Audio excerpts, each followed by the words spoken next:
Hi everyone, welcome back to a new video of Horilla. So in this video, let's see how we can create a disciplinary action type in Horilla.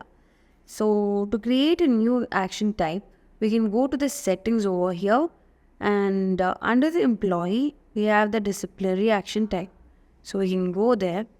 So here we'll be able to view the action type that has been created already with their title, type, login block and actions.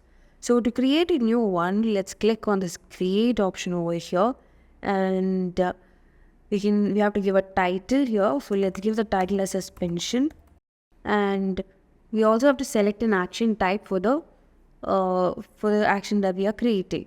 So here we have three different action types, that is warning, suspension and dismissal. So let's give the action type as suspension here. And next we have a boolean field, that is enable login block. So if you want to block the login of the employee, those who have been given this disciplinary action, we have to enable this boolean over here. That is, then we'll be able to block the login of the employee based on the period of the suspension or dismissal. So let's enable this and we can see it. Here we can see that the action type has been added. We can see the title, the time that we have given, the block, login block, and we can perform different actions, such as if you want to edit the action type that we created, we can click on that. And if you want to remove it, we can click on remove over here. So this is how we can create a new action type in Horilla.